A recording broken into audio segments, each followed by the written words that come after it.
morning to all of you again. My name is Rodolfo Eric Angat, your teacher in Earth and Environmental Science. Today we aim to answer the essential question, why is Polaris fixed on its position throughout the year? In our previous discussion, we learned that the Earth is tilted on its axis at an angle of 23.5 degrees. Not only that it is tilted, it also rotates on its axis. The tilt is the reason why we have seasons, while the rotation is the reason why we have day and night, why we have Coriolis effect, and why the equator of our planet is bulging. Now, the Earth does not only rotate on its axis, it also revolves around the barycenter of the sun. But as it revolves around the sun, the tilt of the Earth does not change. The Earth's axis is always pointing to the North Star, Polaris. Now, I'll bring the Earth's axis with me. You will see here that it's always pointing to Polaris, and we will go to this illustration here. In this illustration, we will see, or we see that Earth's axis is always pointing to the same direction no matter what the season is. During winter, it's pointing to that direction. During spring, it's pointing to that direction. During summer, it's pointing to that direction. During fall, it's always pointing to that direction. And that direction is where Polaris is. So the tilt does not change throughout the year. But in 13 or 12 to 13,000 years, it would change. But as of now, it doesn't change. Now, notice that Earth's axis is always pointing to the same direction throughout the year. Earth's axis is pointing to the current northern star known as Polaris. Again, Polaris is the brightest star in Ursa Minor.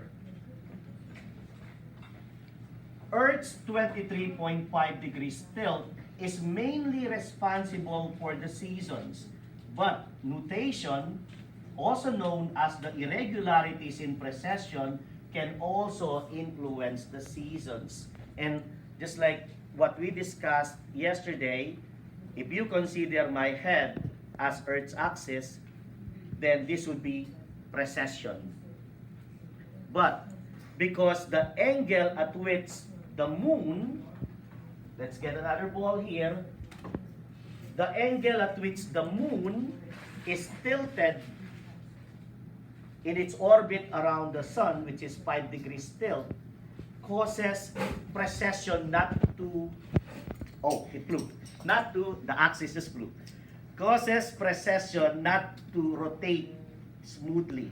It causes the irregularities, and basically the nutation means nodding or moving back and forth or oscillations that alters or changes the tilt of the Earth by about 1/2 degree. Of course, that happens in a long time. Precession has a period of 26,000 years, while nutation has a period of 18.6 years. So it takes a long time for the influence of the seasons to happen. Now, the constellations that we see in the night sky varies because Earth revolves around the barycenter of the sun. You will see here that during winter, these are the stars that you see, because you see them only during the night. Are they there? Are they there during the morning? Yes, they are. But it's just so bright. At daytime, you look at the sky, you don't see the stars, but they are there. But you don't see them because it's too bright. Okay? You only see them during the night because it's dark enough to see them. And you see these stars here during winter. During spring, you see another set of stars because Earth is in another place. During the daytime, you don't see them, but they are there. During summer, you see another set of stars. During fall, you see another set of stars. Okay? Now, Earth's rotation causes day and night. Sunlight reaches Earth, and in between the two, there is a big gap which we call as space. Space means there's nothing in it. Sunlight can reach us, heat can reach us from the sun because sunlight can travel in the form of radiation. Radiation does not need a medium to travel.